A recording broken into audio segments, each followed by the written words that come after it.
காணொலியை பார்த்துட்டு நீங்க லைக் பண்ண வேண்டாம், கமெண்ட் பண்ண வேண்டாம், ஒரே ஒரு ஷேர் பண்ணுங்க இந்த கோவிலை பாதுகாக்கிறதுக்காக. நான் இன்னைக்கு இருக்கக்கூடிய இடம் நம்ம ராமநாதபுரம் மாவட்டம் திருவாடனை வட்டம் புல்லுக்குடி அப்படின்ற கிராமத்தில் அமைஞ்சிருக்கக்கூடிய கைலாசநாதர் திருக்கோவில்ல தாங்க இருக்கிறேன். இந்த கோவிலுடைய தற்போதைய நிலைமை இதுதான். இரண்டு கருவறையும் சிதலமடைந்திருக்குது. அதுக்குள்ள ஒரு கருவறையில அம்மன் சௌந்தரநாயகி அப்படின்ற திருநாமத்துல இருக்கிறாங்க. உள்ள ஐயா கைலாசநாதர் அப்படின்ற திருநாமத்துல இருக்கிறாருங்க. கிட்டத்தட்ட ஒரு காலத்துல 2 சுற்றுச்சுவர் இருந்தது. இது முதல் சுற்றுச்சுவர். இதுக்கப்புறம் பாத்தீங்கன்னா இதுக்கப்புறம் வெளிப்பக்கத்துல இன்னொரு சுற்றுச்சுவர். அவ்வளவு பெரிய கோவில். இந்த கோவிலுடைய நிலம் மட்டும் பாத்தீங்கன்னா கிட்டத்தட்ட ஒரு 12 ஏக்கர் நிலப்பரப்புல விரிஞ்ச ஒரு சிவன் கோவிலா இருந்திருக்கு அந்த காலத்துல, பாண்டியர்களோட காலத்துல. பாண்டிய மன்னர்கள் இந்த கோவிலை கட்டியிருக்காங்க. பின்னாடி வந்த இந்த சேதுபதி சமஸ்தான மன்னர்கள் எல்லாமே இந்த கோவிலுக்கு திருப்பணிகள் பண்ணிருக்காங்க. இது எல்லாத்துக்குமே இந்த கோவில்ல கல்வெட்டு ஆதாரங்கள் இருக்குது.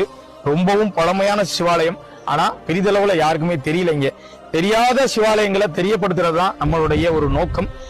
நாங்க எங்களுடைய கடமையை இந்த காணொலி வாயிலா உங்ககிட்ட சேர்த்திருக்கோங்க. நீங்க என்ன பண்ணணும்னா ஒரே ஒரு ஷேர் பண்ணுங்க. நீங்க பண்ணக்கூடிய ஷேரை வச்சு இன்னும் 4 பேர் ஷேர் பண்ணுவாங்க. வெளி உலகத்துக்கு இந்த கோவில் தெரியப்படும். நிச்சயம் பாத்தீங்கன்னா அது அரசாங்க பார்வைக்கு விழுந்து இந்த கோவிலுக்கு ஒரு குடமுழுக்கு கூடிய விரைவில் நடைபெறுங்க. இது ஒண்ணுதான். அதனால காணொலியோட தொடக்கத்தில் நான் சொன்ன மாதிரி தான், ஷேர் மட்டும் பண்ணுங்க. நீங்க லைக்கோ கமெண்டோ எதுவுமே பண்ண வேண்டாம், ஷேர் மட்டும் பண்ணுங்க இந்த சாமிக்காக.